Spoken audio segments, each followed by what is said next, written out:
ഇനി നമുക്ക് എല്ലാവർക്കും നമസ്കാരം. ഇന്ന് നമ്മൾ ഡിസ്കസ് ചെയ്യാൻ പോകുന്ന ഈ ഒരു ക്ലാസ്സിൽ ഡിസ്കസ് ചെയ്യാൻ പോകുന്നത് സ്ട്രെസ് സ്ട്രെയിൻ ബിഹേവിയർ ആണ്. മെയിനായിട്ട് രണ്ട് ടൈപ്പ് മെറ്റീരിയൽ ഉണ്ട്, ഡക്റ്റൈൽ ആയിട്ടുള്ള മെറ്റീരിയലും ബ്രിട്ടിൽ ആയിട്ടുള്ള മെറ്റീരിയലും. അതിൽ ഡക്റ്റൈൽ ആയിട്ടുള്ള മെറ്റീരിയലിന്റെ സ്ട്രെസ് സ്ട്രെയിൻ ബിഹേവിയർ മൈൽഡ് സ്റ്റീലൊക്കെയാണ് അതിന് എക്സാമ്പിൾ ആയിട്ട് വരിക. അതെങ്ങനെയാണെന്ന് നമുക്ക് നോക്കണം. അതുപോലെ ബ്രിട്ടിൽ ആയിട്ടുള്ള മെറ്റീരിയലിന്റെ സ്ട്രെസ് സ്ട്രെയിൻ ബിഹേവിയർ എങ്ങനെയാണെന്ന് നോക്കണം. സ്ട്രെസ് സ്ട്രെയിൻ ബിഹേവിയർ എന്ന് പറയുമ്പോൾ ഗ്രാഫ്, അതിലത്തെ പോയിന്റ്സ്, അതിന്റെ ഡെഫിനേഷൻസ്, ഗ്രാഫിലെ റീജിയൻസ്, ഇത്രയും കാര്യങ്ങൾ നമ്മൾ ഡിസ്കസ് ചെയ്യണം. ഇപ്പൊ എക്സാമിനാണെങ്കിലും ഇത്രയും കാര്യങ്ങൾ നമ്മൾ ഡിസ്കസ് ചെയ്യണം. നമുക്ക് അതിലേക്ക് കടക്കാം. എന്താണ് സ്ട്രെസ് സ്ട്രെയിൻ ഡയഗ്രം എന്ന് പറഞ്ഞു കഴിഞ്ഞാൽ, ഒരു സ്ട്രെസ് സ്ട്രെയിൻ ഡയഗ്രത്തിൽ മെയിനായിട്ട് 3 റീജിയൻസ് ആണ് ഉണ്ടാവുക. ഒന്ന് elastic region, then plastic region, then rupture. Okay, ഓരോന്ന് നോക്കാം. This portion is generally represented as linear relationship between stress and strain. നമ്മൾ മുമ്പ് പഠിച്ചതാണ്, ഇലാസ്റ്റിക് റീജിയണിൽ നമ്മൾ ലോഡ് കൊടുത്ത് ലോഡ് റിമൂവ് ചെയ്ത് കഴിഞ്ഞാൽ അത് അതിൻ്റെ ഒറിജിനൽ പൊസിഷനിലേക്ക് റിട്ടൈൻ ചെയ്യും. That is elastic region. Plastic region എന്ന് പറഞ്ഞു കഴിഞ്ഞാൽ നമ്മൾ പെർമനന്റ് ഡീഫോർമേഷൻ ഉണ്ടാകുന്ന പോയിന്റ്സ് ആണ്. അതായത് നമ്മൾ ഫോഴ്സ് കൊടുത്ത് ഡീഫോർമേഷൻ സംഭവിച്ച് ഫോഴ്സ് റിമൂവ് ചെയ്ത് കഴിഞ്ഞാലും ഇത് പഴയ പോലെ തിരിച്ചു പോവില്ല. ഓക്കെ, അതാണ് പെർമനന്റ് ഡീഫോർമേഷൻ. ആ ഒരു പോയിന്റ് ആണ്, ആ ഒരു റീജിയൻ ആണ് പ്ലാസ്റ്റിക് റീജിയൻ. ഒരു മെറ്റീരിയല് അതിന്റെ മാക്സിമം സ്ട്രെങ്ത് കാണിക്കുന്നത് ഈ ഒരു ഭാഗത്താണ്. ഓക്കെ, ഈ ഒരു ഇലാസ്റ്റിക് റീജിയണിൽ നിന്നും പ്ലാസ്റ്റിക് റീജിയണിലേക്കുള്ള ആ ഒരു ട്രാൻസിഷൻ ആണ് yielding എന്നറിയപ്പെടുക. ഇനി റപ്ചർ എന്ന് പറഞ്ഞു കഴിഞ്ഞാൽ ഒരു മെറ്റീരിയല് ബ്രേക്ക് ചെയ്യുന്ന ആ ഒരു പോയിന്റ് ആണ് റപ്ചർ എന്ന് അറിയപ്പെടുന്നത് കേട്ടോ.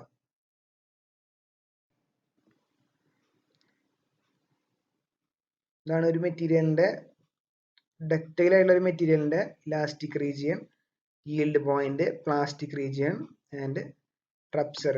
ഇവിടെ എക്സ് ആക്സിസിൽ സ്ട്രെയിനും വൈ ആക്സിസിൽ സ്ട്രെസ്സുമാണ് ഉണ്ടാവുക. പലരും ചോദിക്കുന്ന ഒരു ചോദ്യമാണ്, എന്തുകൊണ്ടാണ് ശരിക്കും ഇൻഡിപെൻഡന്റ് ക്വാണ്ടിറ്റി ആണ് താഴത്തെടുക്കേണ്ടത്? ഇപ്പൊ നമ്മൾ വെലോസിറ്റി ടൈം ഗ്രാഫ് എടുക്കുന്ന ടൈമിലും ഇപ്പൊ ആക്സലറേഷൻ ടൈം ഗ്രാഫ് എടുക്കുന്ന ടൈമിലൊക്കെ താഴെ എടുക്കുന്നത് ടൈമാണ്, കാരണം ടൈമാണ് ഇൻഡിപെൻഡന്റ് ക്വാണ്ടിറ്റി. പക്ഷെ ഇവിടെ മാത്രം നമ്മൾ സ്ട്രെയിൻ ആണ് എടുക്കണം. എന്തുകൊണ്ടാണ് സ്ട്രെയിൻ എടുക്കണം? ഇന്റർവ്യൂസിനൊക്കെ ചോദിച്ചുള്ള ചോദ്യമാണ്, അവരോട് എന്നോട് ചോദിച്ചിട്ടുള്ളതാണ്, എന്തുകൊണ്ടാണ് താഴ്ഭാഗത്ത് സ്ട്രെയിൻ എടുക്കണത്? ശരിക്കും സ്ട്രെസ് അല്ലേ, ഫോഴ്സ് അല്ലേ നമ്മൾ കൊടുക്കണത്. ഫോഴ്സ് ബൈ ഏരിയ എന്ന് പറയുമ്പോൾ സ്ട്രെസ് അല്ലേ എക്സ് ആക്സിൽ കൊടുക്കേണ്ടത്. അങ്ങനെയല്ല, തിരിച്ചാണ്. കാരണം നമ്മൾ കൊടുക്കുന്നത് ഫോഴ്സ് ആണ്. ഫോഴ്സ് കൊടുക്കുമ്പോൾ മെറ്റീരിയൽ ഉണ്ടാവുന്നത് ഡീഫോർമേഷൻ ആണ്. ആ ഡീഫോർമേഷനെ റെസിസ്റ്റ് ചെയ്യാനായിട്ടാണ് സ്ട്രെസ് ഉണ്ടാവുന്നത്. സോ ഇതിൽ ഇൻഡിപെൻഡന്റ് ആയിട്ടുള്ള ക്വാണ്ടിറ്റി ശരിക്കും പറഞ്ഞു കഴിഞ്ഞാൽ ഇൻഡിപെൻഡന്റ് പാരാമീറ്റർ സ്ട്രെയിൻ ആണ്. സ്ട്രെയിൻ ഉണ്ടായത് കൊണ്ടാണ് സ്ട്രെസ് ഉണ്ടായത്. So stress is A dependent quantity. So അത് വൈ ആക്സിൽ കൊടുത്തു. ഇത് ഞാൻ പറഞ്ഞോന്നുള്ളൂ, എപ്പോഴെങ്കിലൊക്കെ ലൈഫിൽ ഉപകാരപ്പെടുമ്പോൾ എടുത്ത് പ്രയോഗിക്കുക. ഓക്കെ, ഇനി സ്ട്രെസ് സ്ട്രെയിൻ ഡയഗ്രാം എങ്ങനെയാണ് നമ്മൾ കണ്ടുപിടിക്കുന്നത്? ഓക്കെ, ടെൻഷൻ ടെസ്റ്റ് നമ്മൾ ഒരു മെറ്റീരിയലിന്റെ ഏതെങ്കിലും ഒരു മെറ്റീരിയലിന്റെ ടെൻഷൻ ടെസ്റ്റ് വഴിയാണ് നമ്മളിത് ചെയ്യുന്നത്. ഓക്കെ, ഈ ഒരു സ്പെസിമെൻ എടുത്ത് നമ്മൾ ടെൻഷൻ കൊടുക്കുകയാണെങ്കിൽ ഇതിങ്ങനെ വരും. ആദ്യം ഇതിന്റെ ലെങ്ത് കൂടി കൂടി വരും, പിന്നെ ഇതിന്റെ വിഡ്ത്ത് കുറഞ്ഞു കുറഞ്ഞു വരും. പിന്നെ ഇത് ഒരു cup and ball type, ball and cup എന്നൊക്കെ പറയും. അങ്ങനെയാണ് ഇത് ഫെയിൽ ആവുക. ഒരു ടൈപ്പ് സ്ഥലത്ത് കുഴിയും മറ്റേ സ്ഥലത്ത് കപ്പും. കണ്ടില്ലേ? ഇത് നമ്മൾ ഒരു എക്യുപ്മെന്റ്സ് വെച്ച് നമ്മൾ ഈ മോണിറ്റർ ചെയ്യും, ഇതിന്റെ സ്ട്രെസ്സും സ്ട്രെയിനും ഒക്കെ. നമുക്ക് വഴിയെ പറയാം. മെയിനായിട്ട് ടെൻഷൻ ടെസ്റ്റ് വഴിയാണ് നമ്മളിത് കണ്ടുപിടിക്കുക. ഇതാണ് ആ പറയുന്ന ബൃഹത്തായിട്ടുള്ള നമ്മളുടെ കഥയിലെ നായകൻ. യൂണിവേഴ്സൽ ടെസ്റ്റിംഗ് മെഷീൻ എന്നാണ് ഇത് അറിയപ്പെടുക. നമ്മുടെ കോളേജിൽ ഇത് വരും. ഇത്രയ്ക്ക് അടിപൊളി സാധനമാണോ എന്ന് അറിയില്ല, എന്തായാലും വരും. ഇതിന്റെ ഈ മുകൾ ഭാഗത്ത് നമുക്ക് സ്പെസിമെൻ ചെയ്ത് കഴിഞ്ഞാൽ ഈ ഒരു ഭാഗം അനങ്ങില്ല, ഈ ഒരു ഭാഗമാണ് അനങ്ങുക. ഇത് രണ്ടും വേണമെങ്കിൽ അനക്കാൻ പറ്റും. ഇവിടെ നമ്മളൊരു റോഡ് വെച്ച് ഈ ഭാഗത്തിന് അടിയിലോട്ട് ആക്കി കഴിഞ്ഞിട്ടുണ്ടെങ്കിൽ അതിന്റെ ടെൻഷൻ ടെസ്റ്റ് നമുക്ക് ചെയ്യാൻ പറ്റും ഈ ഒരു എക്യുപ്മെന്റിൽ. ഇവിടെ നമ്മളൊരു ക്യൂബ് വെച്ച് കഴിഞ്ഞാൽ ഈ ഭാഗം അടിയിലേക്ക് വന്നു കഴിഞ്ഞാൽ നമുക്ക് കംപ്രഷൻ ടെസ്റ്റും ചെയ്യാൻ പറ്റും. സോ ഈ അപ്പർ പോർഷൻ ടെൻഷൻ ടെസ്റ്റ് ചെയ്യാനും ലോവർ പോർഷൻ കംപ്രഷൻ ടെസ്റ്റ് ചെയ്യാനായിട്ടാണ് യൂസ് ചെയ്യുന്നത്. അപ്പൊ ഈ ഒരു സ്ട്രെസ് സ്ട്രെയിൻ ബിഹേവിയർ പഠിക്കാനായിട്ട് നമ്മൾ ഈ ഒരു ഭാഗമാണ് ഉപയോഗിക്കുക. Okay, this is the universal testing machine. ഇവിടെ ഒരു കമ്പ്യൂട്ടർ ഉണ്ടാവും. പണ്ട് കമ്പ്യൂട്ടർ ഒന്നും ആയിരുന്നില്ല, ഡയലായിരുന്നു. ഇവിടെ നമുക്ക് ആ ഗ്രാഫ് കറക്റ്റ് ആയിട്ട് കിട്ടുകയും ചെയ്യും. ഓക്കെ, മെയിനായിട്ട് നമ്മൾ രണ്ട് കാര്യങ്ങൾ മനസ്സിലാക്കണം. രണ്ട് ടൈപ്പ് മെറ്റീരിയൽ നമുക്കുണ്ട്. ഡക്റ്റൈൽ മെറ്റീരിയലും ഉണ്ട്, ബ്രിട്ടിൽ മെറ്റീരിയലും ഉണ്ട്. അപ്പോൾ നമ്മൾ ഓൾറെഡി പറഞ്ഞിട്ടുള്ള കാര്യമാണ്, ഡക്റ്റൈൽ ആയിട്ടുള്ള മെറ്റീരിയൽ ആണെങ്കിൽ അതിന്റെ സ്ട്രെസ് സ്ട്രെയിൻ കർവിന് ലെങ്ത് കുറച്ച് കൂടുതലായിരിക്കും. അതായത് ഒരുപാട് നേരം അത് ഡീഫോം ചെയ്യും. ഫെയിൽ ആവുന്നതിന് മുമ്പ് ഒരുപാട് നേരം അത് ഡീഫോം ചെയ്യും. That is the ductile material. Brittle ആണെങ്കിൽ അങ്ങനെയൊന്നുമില്ല, അത് പെട്ടെന്ന് തന്നെ സ്ട്രെയിൻ കുറച്ചുള്ളൂ. ഒരു 2-3 mm ആകുമ്പോഴേക്കും എന്താവും, അത് പൊട്ടിപ്പോവും. ഇതാകുമ്പോൾ അങ്ങനെയല്ല, ഒരുപാട് നേരം ഡീഫോമേഷൻ സംഭവിക്കും. ഓക്കെ, ഈ രണ്ട് ടൈപ്പ് മെറ്റീരിയൽ ഉണ്ട്. ഇതിന്റെ രണ്ടിന്റെയും സ്ട്രെസ് സ്ട്രെയിൻ കർവ് ഡിഫറെന്റ് ആണ്. നമുക്ക് അതിന്റെ ഓരോ ഭാഗങ്ങളിലേക്ക് കടക്കാം.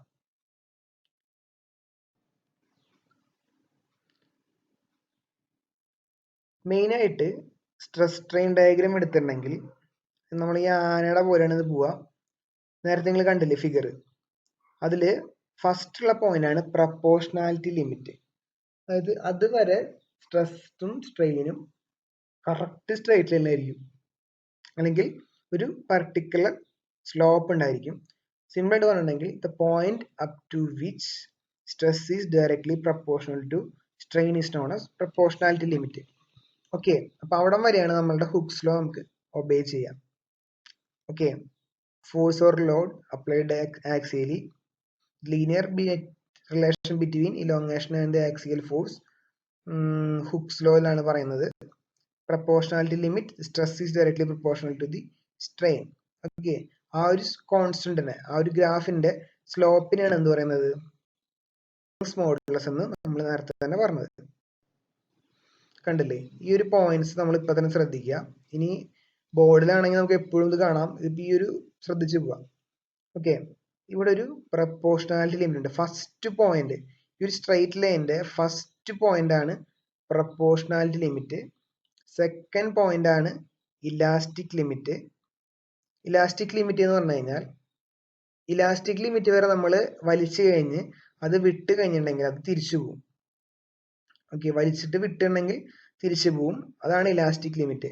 അപ്പൊ പ്രപ്പോർഷണാലിറ്റി ലിമിറ്റോ, പ്രപ്പോർഷണാലിറ്റി ലിമിറ്റിലും തിരിച്ചു പോവും, പക്ഷെ അത് കുറച്ചുകൂടി പ്രപ്പോർഷണൽ ആയിട്ടായിരിക്കും. അതായത് ഇപ്പൊ നമ്മൾ 1 കൊടുത്തു കഴിഞ്ഞാൽ 1 ഡീഫോമേഷൻ, 2 ന്യൂട്ടൺ കൊടുത്തു കഴിഞ്ഞാൽ 2 ഡീഫോമേഷൻ, 3 കൊടുത്തിട്ടുണ്ടെങ്കിൽ 3 ഡീഫോമേഷൻ, 4 കൊടുത്തിട്ടുണ്ടെങ്കിൽ 4 ഡീഫോമേഷൻ. അങ്ങനെയായിരിക്കും ഇവിടം വരെ പോവുക. ഇവിടെ നിന്ന് അങ്ങോട്ട് പോയി കഴിഞ്ഞിട്ടുണ്ടെങ്കിൽ ഇപ്പൊ 5 കൊടുത്തിട്ടുണ്ടെങ്കിൽ 6 ആയിരിക്കും ഡീഫോമേഷൻ, 6 കൊടുത്തിട്ടുണ്ടെങ്കിൽ 8 ആയിരിക്കും ഡീഫോമേഷൻ. ഞാനൊരു കഥ പറയാറുണ്ട് ക്ലാസ്സിലാകുമ്പോൾ. നമ്മൾ കുട്ടികളൊക്കെ പണ്ട് വീട്ടിൽ ഇങ്ങനെ വലുതായി വരുന്ന കാലഘട്ടങ്ങളിൽ ഇപ്പൊ നമ്മൾ 1ാം ക്ലാസ്സിലൊക്കെ പഠിച്ചു കഴിഞ്ഞാൽ അച്ഛൻ പറയും, മോനെ 6 മണിയാകുമ്പോൾ വീട്ടിലേക്ക് വരണം. അപ്പൊ 6 മണിയാകുമ്പോൾ വീട്ടിലേക്ക് വരും. ഒരു 5ാം ക്ലാസ് ഒക്കെ ആകുമ്പോൾ നമ്മൾ പറയും ഒരു 7 മണിയാകുമ്പോൾ വീട്ടിലേക്ക് വരട്ടാന്ന് പറയും. അപ്പൊ 7 മണിയാകുമ്പോൾ വീട്ടിലേക്ക് വരും. പിന്നെ കുറച്ചുകൂടി വലുതാകുമ്പോൾ നമ്മൾ പറയും ഒരു 7:30 ആകുമ്പോൾ വന്നോട്ടാന്ന് പറയും. അപ്പൊ 7:30 ആകുമ്പോൾ വരും. അങ്ങനെ നടന്നിട്ടുള്ള കുട്ടി കുറച്ചും കൂടിയൊക്കെ വലുതാകുമ്പോൾ അതുവരെ പ്രപ്പോർഷണൽ ആയിട്ടാ പോണേ. അച്ഛൻ ഏത് സമയത്ത് പറയണോ ആ സമയത്ത് തന്നെ വീട്ടിലേക്ക് വരും, കറക്റ്റ് പറഞ്ഞ പോലെ. അത് കഴിഞ്ഞൊരു +2 ഒക്കെ കഴിയുമ്പോൾ പറയും 7:30 ആകുമ്പോൾ വീട്ടിൽ വന്നോട്ടറാ എന്ന് പറയുമ്പോൾ നമ്മൾ 8 മണിയാകുമ്പോൾ വീട്ടിലേക്ക് വരും. പക്ഷെ നമ്മൾ വീട്ടിലേക്ക് വരും, just like materials regains it's original shape, പഴയ പൊസിഷനിലേക്ക് പോകുന്ന പോലെ നമ്മൾ വരും. പക്ഷെ 7:30 വരാൻ പറഞ്ഞാൽ നമ്മൾ 8 മണിക്ക് വരും. നമ്മൾ പുറത്തൊക്കെ പോയി കഴിഞ്ഞിട്ടുണ്ടെങ്കിൽ 8 മണിക്ക് വരാൻ പറഞ്ഞാൽ നമ്മൾ ഏകദേശം 10 മണിയാകുമ്പോൾ വരും, ചിലപ്പോൾ 12 മണിക്ക് ആവും. അതായത് തിരിച്ചു വരും, പക്ഷെ അതിന് തോന്നിയ പോലെയാണ് തിരിച്ചു വരിക. That is the elastic limit.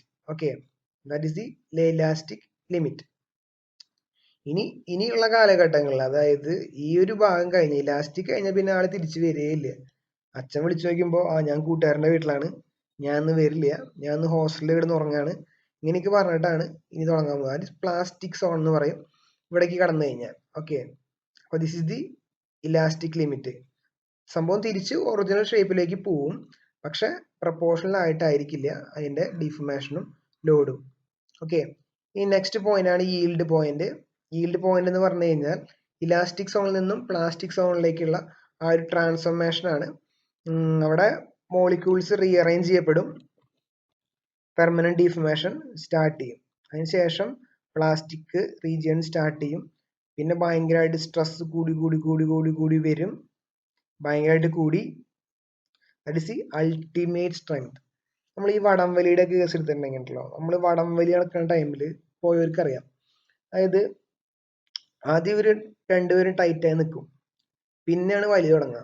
വലി തുടങ്ങിയവരോട് പിന്നെ ഒരു മാക്സിമത്തിലേക്ക് പോകും. മാക്സിമം ടൈറ്റായിട്ട് വലി നിൽക്കും. പിന്നെ ഇവര് തോൽക്കണ സമയത്ത് ഇവര് ഫുള്ളായിട്ട് വിട്ടുകൊടുത്തിട്ടൊന്നല്ല തോൽക്കണ ടീം അവരുടെ കഴിവ് അപ്പോഴും ഉപയോഗിക്കുന്നുണ്ടാവും തോൽക്കുന്ന ടൈമിലും. പക്ഷെ അവര് മാക്സിമത്തിൽ നിൽക്കുന്ന ടൈം ഉണ്ടാവും. അത് എപ്പോഴും അതിന് മുമ്പിലായിരിക്കും. മെറ്റീരിയലും അങ്ങനെ തന്നെയാണ്. നിങ്ങൾ മനസ്സിലാക്കേണ്ട കാര്യമാണ്, വളരെ ഇമ്പോർട്ടൻ്റ് ആയിട്ടുള്ള കാര്യമാണ്. ഒരു മെറ്റീരിയലിന് ലോഡ് കൊടുക്കുമ്പോൾ അതിന്റെ മാക്സിമം സ്ട്രെങ്ത് അത് എടുക്കും. അവിടെ വെച്ചിട്ടല്ല അത് ഫെയിൽ ആവുക. കുറച്ച് കഴിയുമ്പോൾ അതിന് ക്ഷീണമാവും. നമ്മൾ വടംവലിയുടെ കാര്യം പറഞ്ഞ പോലെ തന്നെ രണ്ട് ടീമും ഒരുപോലെ വലിച്ചു നിൽക്കും. കുറച്ച് കഴിയുമ്പോൾ ഒരു ടീമിന് പതുക്കെ ക്ഷീണമാവും. അതിന്റെ ഫോഴ്സ് അല്ലെങ്കിൽ സ്ട്രെസ് കുറയും. അതുപോലെ തന്നെ മെറ്റീരിയൽ മാക്സിമം സ്ട്രെങ്ത് കാണിക്കും, മാക്സിമം റെസിസ്റ്റൻസ് കാണിക്കും. അതിനുശേഷം അതിന്റെ റെസിസ്റ്റൻസ് കുറഞ്ഞു ഒരു പോയിന്റിലാണ് അത് ബ്രേക്ക് ചെയ്യുക.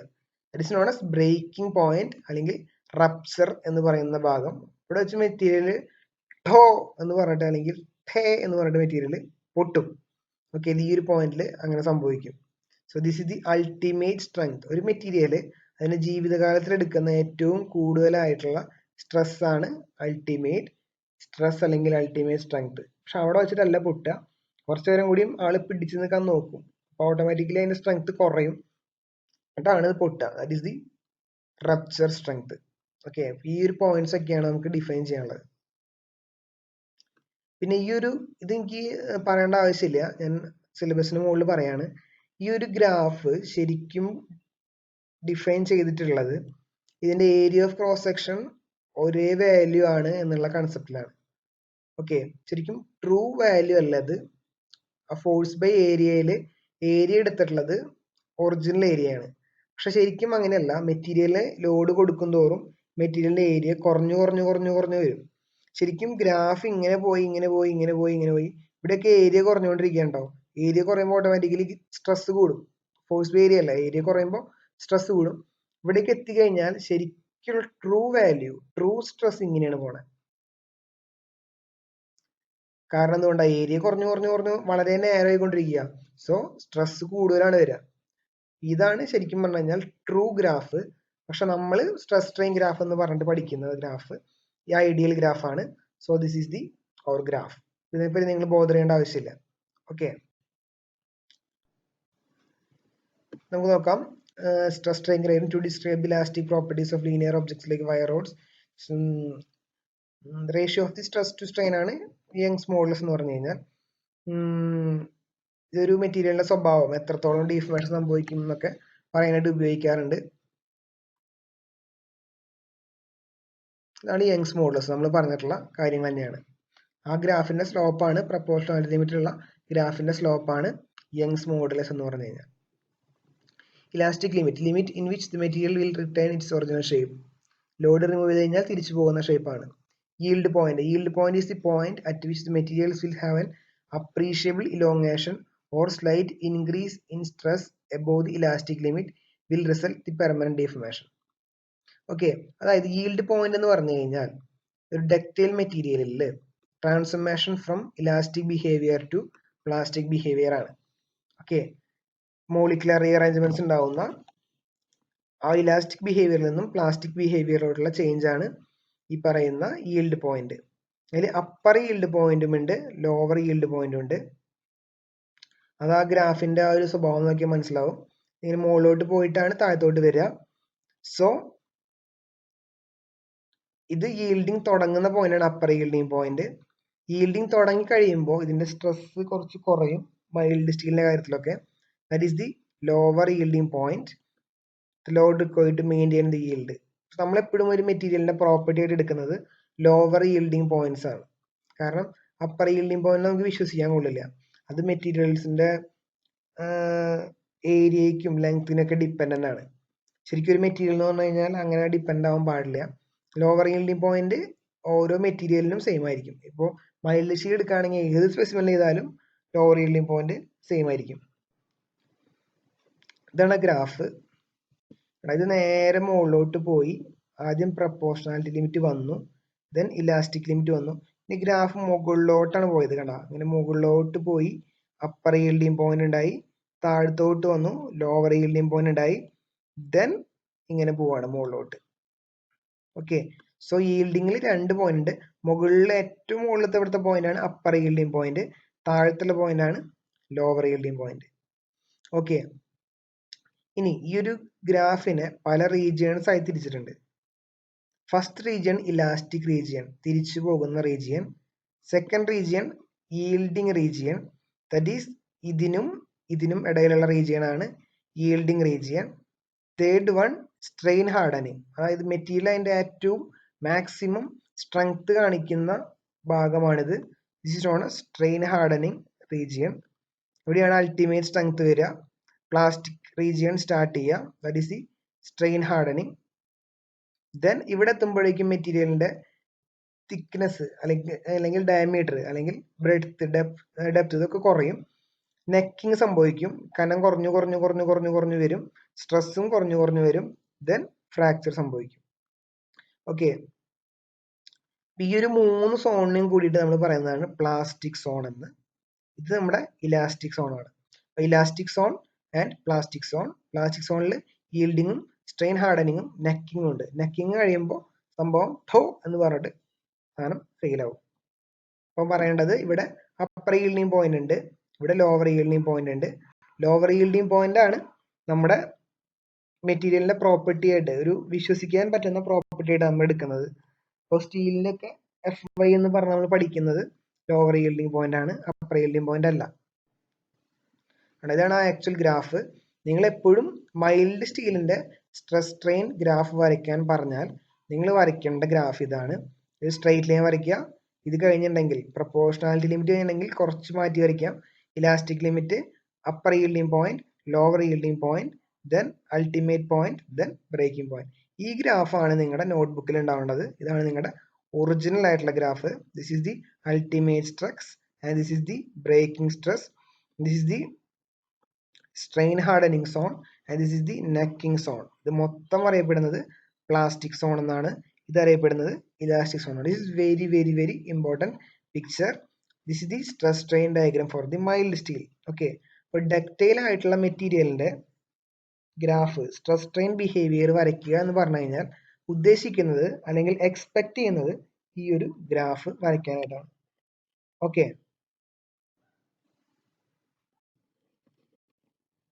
ഇത് അതേ ഗ്രാഫ് തന്നെയാണ്, കുറച്ചും കൂടി കാണിച്ചു എന്നുള്ളൂ. ഇലാസ്റ്റിക് ഡീഫോർമേഷൻ ആണ്, ഇവിടെ പ്ലാസ്റ്റിക് ഡീഫോർമേഷൻ ആണ്, ഇവിടെ സംഭവിക്കുന്ന നെക്കിങ് ആണ്. അതിന്റെ ഈ ഒരു ഭാഗത്ത് നെക്കിങ് സംഭവിച്ചു തുടങ്ങി എന്നാണ് ഈ ഒരു ഉദ്ദേശിക്കുന്നത്. ഈ ഒരു ഭാഗം എന്ന് പറഞ്ഞു കഴിഞ്ഞാൽ അത് പൊട്ടിയതാണ് ഉദ്ദേശിക്കുന്നത്. ഓക്കെ, ചില മെറ്റീരിയലിൽ ഇപ്പോൾ ചില സ്റ്റീലിലൊന്നും നമുക്ക് കറക്റ്റ് അപ്പർ yielding പോയിന്റും ലോവർ yielding പോയിന്റും ഒന്നും ഉണ്ടാവില്ല. അപ്പോൾ ആ ടൈമിൽ വേറൊരു ഓഫ്സെറ്റ് ലൈൻ മെത്തേഡ് വെച്ചിട്ടാണ് അതിന്റെ yield സ്ട്രെങ്ത് പറയാം. അത് നമുക്കിപ്പോൾ പഠിക്കാനില്ല, നമുക്ക് ഭാവിയിൽ പഠിക്കാം. ജസ്റ്റ് മനസ്സിലാക്കിയാൽ മതി. എല്ലാ മെറ്റീരിയലിനും നേരത്തെ പോലെയല്ല ഫിഗർ, ഇങ്ങനെ പോയിട്ട് താഴത്തോട്ട് വന്നിട്ടല്ല. അപ്പം അങ്ങനത്തെ yield പോയിന്റ് കാണാനായിട്ടുള്ള ഒരു മെത്തേഡാണിത്.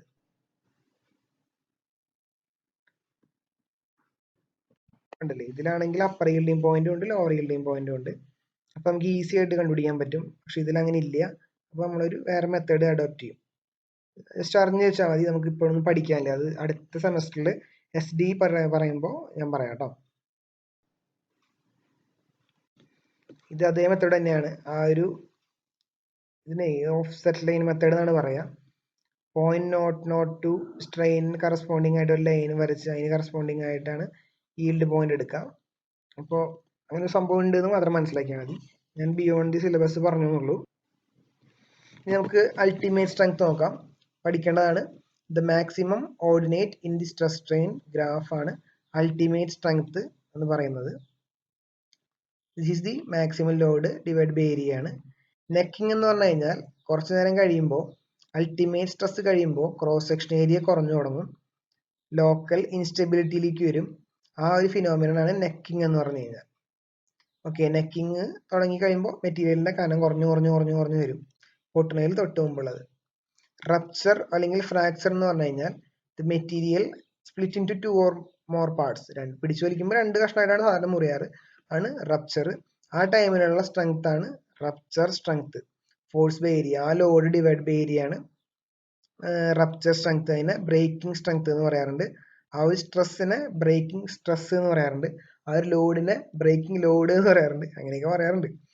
സ്ട്രെയിൻ ഹാർഡനിങ് എന്ന് പറഞ്ഞു കഴിഞ്ഞാൽ ഒരു മെറ്റീരിയൽ അതിന്റെ മാക്സിമം സ്ട്രെങ്ത് കാണിക്കുന്ന ആ ഒരു പോയിന്റ് ആണ് സ്ട്രെയിൻ ഹാർഡനിങ് എന്ന് പറഞ്ഞു കഴിഞ്ഞാൽ. അത് നമുക്ക് ആ ഗ്രാഫിൽ കണ്ടല്ലോ, that is the strain hardening. Stress must be increase to keep elongating the specimen until the maximum value. അത് yielding തൊട്ട് അൾട്ടിമേറ്റ് വരെയുള്ള ആ ഒരു പോയിന്റ് ആണ് ഈ പറയുന്ന സ്ട്രെയിൻ ഹാർഡനിങ് കൊണ്ട് ഉദ്ദേശിക്കുന്നത്. പ്ലാസ്റ്റിസിറ്റി അല്ലെങ്കിൽ പ്ലാസ്റ്റിക് ഡീഫോർമേഷൻ, മെറ്റീരിയൽ അതിന്റെ തിരിച്ച് വരാത്ത പൊസിഷനാണ് ദ പോയിന്റ്, എന്താണ് the region where the material never regain its original shape during the removal of the force. നമുക്കറിയാം. അപ്പൊ ഇതൊക്കെയാണ് നമുക്ക് ഇതിൽ അറിയാനുള്ളത്. ഇത് എക്സാമ്പിൾ പറയുന്നത് ഒരു ക്യാരറ്റും ബബിളുമാണ് പറയണത്. ക്യാരറ്റ് പിടിച്ചു വലിച്ചാൽ പെട്ടെന്ന് പൊട്ടും, ബബിൾ ആണെങ്കിൽ നീണ്ടു വരും. സോ ക്യാരറ്റ് ബ്രിട്ടിൽ ആയിട്ടുള്ള മെറ്റീരിയൽ എന്ന് പറയുന്നത്, ബബിളുകം എന്താണ് ഡക്റ്റൈൽ ആയിട്ടുള്ള മെറ്റീരിയൽ എന്ന് പറയുന്നത്. ഓക്കെ, സോ ഡക്റ്റിലിറ്റിയും ബ്രിട്ടിലായിട്ടുള്ള മെറ്റീരിയലാണ് തിരിച്ചറിയുക. നമ്മളിപ്പോൾ പഠിച്ചിട്ടുള്ള സ്ട്രെസ് സ്ട്രെയിൻ കർവ് ഡക്റ്റൈൽ ആയിട്ടുള്ള മെറ്റീരിയലിന്റെ ആണ്. ഇത് ഡക്റ്റൈൽ ആയിട്ടുള്ള മെറ്റീരിയലിന്റെ സ്ട്രെസ് സ്ട്രെയിൻ കർവാണ്. ഇത് ലോ കാർബൺ സ്റ്റീൽ ആണ്, കണ്ടില്ലേ? അതിന്റെ ഗ്രാഫാണ് ഇങ്ങനെ വരിക. അലുമിനിയൊക്കെ ആകുമ്പോൾ ഇങ്ങനെയാണ് വരിക. അപ്പോൾ ഇതിന് അപ്പർ yielding പോയിന്റും ലോവർ yielding പോയിന്റും ഉണ്ട്. ഇതിന് upper yielding point lower yielding ഒറ്റ പോയിന്റ് ഉള്ളൂ. അപ്പോൾ ഓഫ്സെറ്റ് ലൈൻ മെത്തേഡ് വെച്ച് കണ്ടുപിടിക്കേണ്ടി വരും. നമുക്കൊരു ബ്രിട്ടിൽ മെറ്റീരിയൽ എടുക്കാം. ബ്രിട്ടിൽ മെറ്റീരിയലിന് വളരെ സിമ്പിൾ ആണ്. ഇലാസ്റ്റിക് ലിമിറ്റ് വരെ ഇങ്ങനെ പോവും, പ്രൊപ്പോർഷണാലിറ്റി ലിമിറ്റ് ഉണ്ടാവും, ഇലാസ്റ്റിക് ലിമിറ്റ് ഉണ്ടാവും, ദെൻ അത് ഫെയിൽ ആവും. Okay, glass, cast iron, concrete, carbon, carrot, chalk, ഇതൊക്കെ എന്താണ് ബ്രിട്ടിൽ ആയിട്ടുള്ള മെറ്റീരിയൽ ആണ്. അതിനൊരു yield പോയിന്റ് ഒന്നും ഉണ്ടാവില്ല, സ്ട്രെയിൻ ഹാർഡനിങ് ഉണ്ടാവില്ല, അൾട്ടിമേറ്റ് സ്ട്രെങ്ത്തും ബ്രേക്കിംഗ് സ്ട്രെങ്ത്തും ഒക്കെ സെയിം തന്നെ ആയിരിക്കും. ഓക്കെ, ശ്രദ്ധിക്കണം. Do not have a yield point and do not strain hardening, which means ultimate strength and breaking strength are at the same point. രണ്ടും സെയിം പോയിന്റിൽ തന്നെ ആയിരിക്കും. ഇതൊരു എക്സാമ്പിൾ തന്നെയാണ് സ്ട്രെയിനിന്റെ ബ്രിട്ടിൽ മെറ്റീരിയലിന്റെ. ഞാൻ തുടങ്ങും, പെട്ടെന്ന് തന്നെ പൊട്ടും. ഇവിടെ പ്രൊപ്പോർഷണാലിറ്റി ലിമിറ്റ് ഉണ്ടാവും, ഇവിടെ ഇലാസ്റ്റിക് ലിമിറ്റ് ഉണ്ടാവും, then ultimate point, then break. We note absence of any necking of the specimen. Necking ഒന്നുമില്ല, കണ്ടില്ലേ? ചോക്കിനെ പിടിച്ച് വലിച്ചാൽ ചോക്കിന്റെ കനം കുറയോ? അങ്ങനെ കുറയണ കണ്ടില്ല? ഇല്ല, അത് പൊട്ടും സിമ്പിൾ ആയിട്ട്. ഗ്ലാസ്സിനെ പിടിച്ച് വലിച്ചാൽ ഗ്ലാസ് കനം കുറയോ? ഇല്ല, പൊട്ടും. Okay, normal stress are responsible for the failure. അപ്പൊ ഇതാണ് ഈ ഒരു ബ്രിട്ടിൽ മെറ്റീരിയലിന്റെ സ്ട്രെസ് സ്ട്രെയിൻ കർവ്. ഇതൊരു കാസ്റ്റ് അയണിന്റെ ഇതാണ്.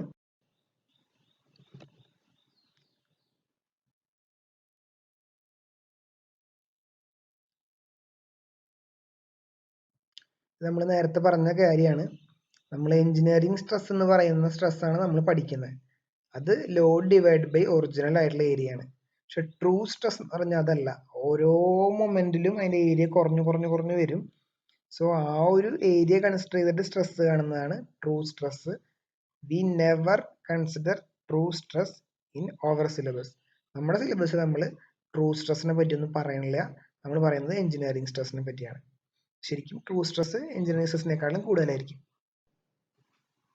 ഇത് ഡിഫറെന്റ് മെറ്റീരിയൽസിന്റെ സ്ട്രെസ് സ്ട്രെയിൻ കർവാണ്. പ്യൂർ അയൺ ആണെങ്കിൽ ഭയങ്കര ഡക്റ്റിലിറ്റി ആണ്, ഇത്രയും ഡീഫോം ചെയ്യും. റോട്ട് അയൺ ആണെങ്കിൽ അത്ര ഡീഫോം ചെയ്യില്ല, അത്ര ഡീഫോം ചെയ്യുള്ളൂ. മൈൽഡ് സ്റ്റീൽ ആണെങ്കിൽ ഇങ്ങനെയാണ് വരിക. ഹൈ കാർബൺ കുറച്ചും കൂടി ബ്രിട്ടിലാണ്. ഇത് പോകുന്തോറും അതിന് സ്ട്രെങ്ത് കൂടുന്തോറും ബ്രിട്ടിലായിട്ട് വരും. കണ്ടോ, സ്ട്രെങ്ത് പറയുമ്പോൾ ഇതാണ് സ്ട്രെങ്ത്, ഇതതിന്റെ ഡീഫോമേഷൻ ആണ്. ഡീഫോമേഷൻ കൂടുന്നതാണ് ഡക്റ്റൈൽ ആയിട്ടുള്ള മെറ്റീരിയൽ. അപ്പൊ ഇതൊക്കെയാണ് ഇവിടെ പറയാനുള്ളത്. നിങ്ങൾ ഇതിന്റെയൊക്കെ ഒന്ന് വരച്ചു നോക്കുക, എങ്ങനെയാണ് നെറ്റിലൊക്കെ തപ്പി നോക്കുക ഇതിന്റെയൊക്കെ എങ്ങനെയാണ് വരിക സ്ട്രെസ് സ്ട്രെയിൻ കർവ് എന്ന്. ഇനി നമുക്ക് ഇതും കൂടിയും പറഞ്ഞു കഴിഞ്ഞാൽ നമ്മുടെ ഈ ഒരു പോർഷൻ കഴിഞ്ഞു. ഐസോട്രോപിക് മെറ്റീരിയൽസ് എന്ന് പറഞ്ഞു കഴിഞ്ഞാൽ എന്താണ് എന്ന് നമുക്ക് നോക്കണം. അനൈസോട്രോപിക് എന്താണെന്ന് നോക്കണം. ഹോമോജീനിയസ് എന്താണ് എന്ന് നമുക്ക് നോക്കണം.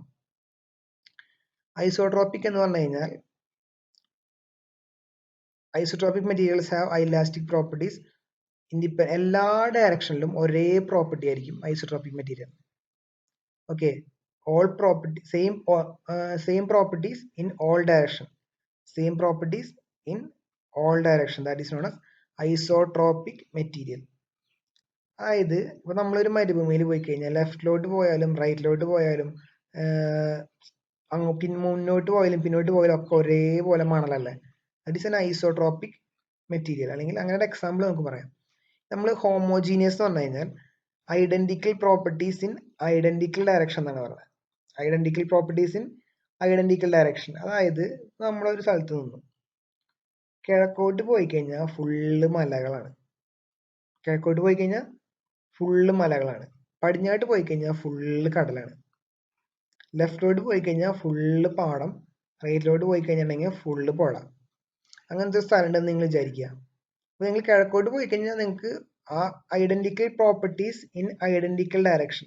എപ്പോഴൊക്കെ നിങ്ങൾ കിഴക്കോട്ട് പോകുന്നുണ്ടോ കിഴക്കോട്ടൊക്കെ എന്താണ് മലയാണ്. പടിഞ്ഞാട്ട് പോയി കഴിഞ്ഞിട്ടുണ്ടെങ്കിൽ ഫുള്ള് കടലാണ്. അതുപോലെ തന്നെ റൈറ്റിലോട്ട് പോയി കഴിഞ്ഞാൽ പുഴ, ലെഫ്റ്റിലോട്ട് പോയി കഴിഞ്ഞിട്ടുണ്ടെങ്കിൽ പാടം. So this is the homogeneous material. Identical properties in identical direction. Direction എന്ന് ഒരേ ഡയറക്ഷനിൽ ഒരേ പ്രോപ്പർട്ടി, അതാണ് ഉദ്ദേശിക്കുന്നത്. പക്ഷെ ഐസോട്രോപിക് അങ്ങനെയല്ല, എല്ലാ ഡയറക്ഷനിലും ഒരേ പ്രോപ്പർട്ടിയാണ്. All properties in all direction. ഇനി അനൈസോട്രോപിക് എന്ന് പറഞ്ഞു കഴിഞ്ഞാൽ അങ്ങനെയൊന്നും ഇല്ലാത്തൊരു തോന്നിയ പോലത്തെ മെറ്റീരിയലാണ് അനൈസോട്രോപിക്.